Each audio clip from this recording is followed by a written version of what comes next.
ஜனநாயகன் படம் ரிலீஸ் ஆகிடுச்சிங்க. ஆன்லைனில் ரிலீஸ் பண்ணிட்டாங்க. அதாவது திருட்டுத்தனமாக ரிலீஸ் பண்ணிட்டு சொல்கிற குற்றச்சாட்டு வைக்கிறாங்க. ஸோ அந்த படம் ரிலீஸ் ஆகிடுச்சு. பெரும் பரபரப்பாக ஏற்படுத்தப்பட்ட நிறைய பட்ஜெட் போட்டு செலவு பண்ணியிருக்கேன்னு சொல்கிறாங்க.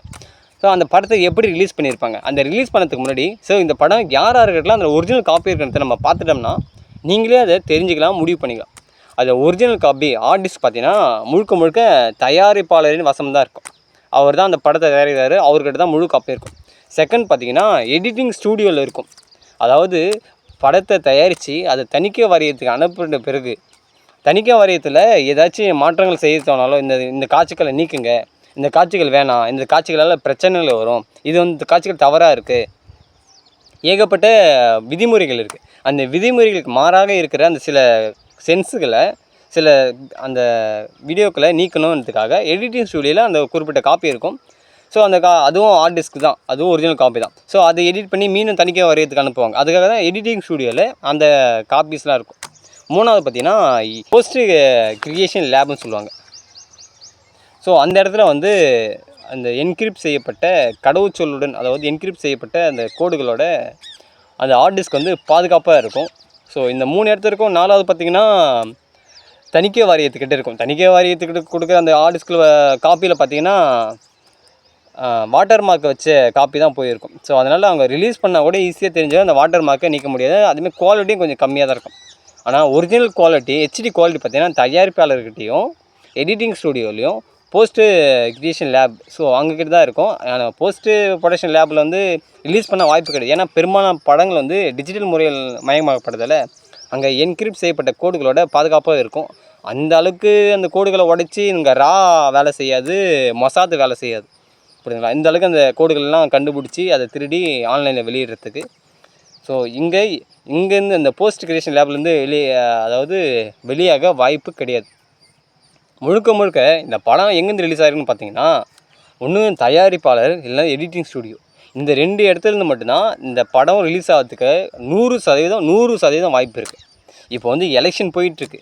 ஒரு தமிழக வெற்றி கழகத்தின் தலைவர் நடித்த படம் ஜனநாயக படம். இந்த படம் ஏகப்பட்ட சர்ச்சைகளை கண்டிருக்கு. நிறைய கோர்ட்டு, ஹைகோர்ட்டாக இருக்கட்டும், சுப்ரீம் கோர்ட்டாக இருக்கட்டும், அங்கெல்லாம் போயிட்டு கேஸ் போட்டு இந்த படத்தை ரிலீஸ் பண்ண சொல்லிட்டு பயங்கரமாக முயற்சி பண்ணாங்க. அதையும் தாண்டி தணிக்கை வாரியம் தடை பண்ணி நிறுத்தி இதில் மாற்றம் தேவை, அதில் மாற்றம் சொல்லி நிறுத்தி வச்சுட்டு கடைசியாக எலெக்ஷன் முன்னாடி ரிலீஸ் பண்ண வேண்டிய படத்தை, அதாவது பொங்கலுக்கு ரிலீஸ் பண்ண வேண்டிய படத்தை இன்று வரைக்கும் ரிலீஸ் பண்ண முடியாததுக்கு காரணம் நிறைய அரசியல் காரணங்கள் இருக்கிறதுனால இந்த படத்தை ரிலீஸ் பண்ண முடியல.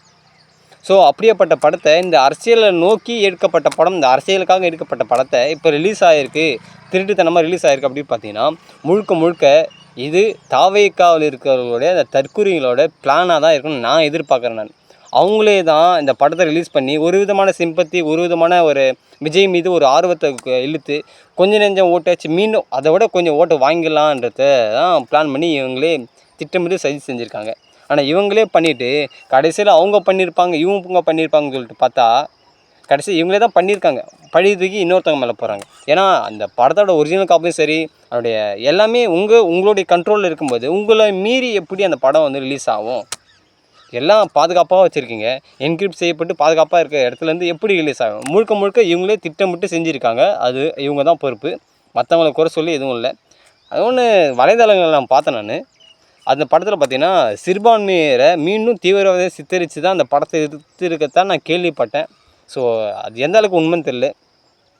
ஏன்னா விஜய் படம் எடுத்தாலே முழுக்க ஏன் நான் கேட்குறேன், ஒரு தீவிரவாதி முஸ்லீமாக தான் தீவிரவாதியாக இருப்பானா? சிறுபான்மையர் தான் தீவிரவாதியாக இருப்பானா? தீவிரவாதிக்கு எதிராக மதம், ஜாதி, இனம் பாகுபாடலாம். தீவிரவாதி என்ன? கடவுள் நம்பிக்கை உள்ளவன் எவன்டா தீவிரவாதின்னு இருப்பான்?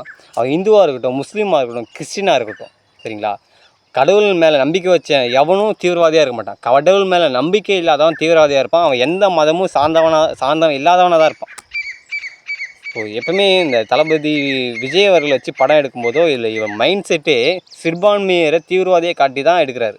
முழுக்க சிறுபான்மையருக்கு எதிராக தான் இவருடைய படமே இருக்குது. ஏன் நான் திரும்ப கேட்குறேன், உங்களுக்கு முஸ்லீம் தான் உங்களுக்கு தீவிரவாதம் தெரியவானா? வேறு யாரும் தீவிரவாதியாக இருக்க மாட்டாங்களா?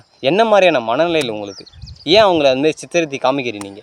நீங்கள் தீவிரவாதி காமி அந்த படத்தை இப்போது எத்தனையோ ஹாலிவுட் படங்கள் ரிலீஸ் ஆகுதுங்க, எத்தனையோ படங்களும் ரிலீஸ் ஆகுது. அதை முழுக்க மதத்தை வச்சு படங்கள் எடுக்க மாட்டாங்க. மதத்தை வச்சு மதத்தையோ இல்லை நீங்கள் நம்ம ஊரில் ஜாதி இருக்குது, அங்கே ஜாதி கிடையாது. அந்தமாரிலாம் படம் எடுக்கத்த பார்த்தது கிடையாது. ஆனால் இவனுங்க தான் முழுக்க முழுக்க மதத்தை வச்சே படத்தை எடுக்கிறானுங்க. ஆனால் இந்த சிறுபான்மையர் இந்தமாரி நாய்களை நம்பி தான் அவங்களுக்கே ஓட்டு போடுறாங்க. ஸோ புரிஞ்சுக்கோங்க தயவு செஞ்சு. தாவேக்கான்ற ஒரு கட்சி, அதாவது நல்ல சமுதாயம் இருக்கிற நல்ல சமுதாயம் இருக்கிற இடத்த பிரிக்கணும், சதி, அதாவது திருட்டு திராவிடர்கள் வந்து சதி செய்வாங்க, அது உண்மை தான், அதில் எந்த மாற்று கருத்து இல்லை. இவனுங்க அதை விட அதிகமாக சதி செய்கிறானுங்க தாவேக்காவோட தற்குறிகள்.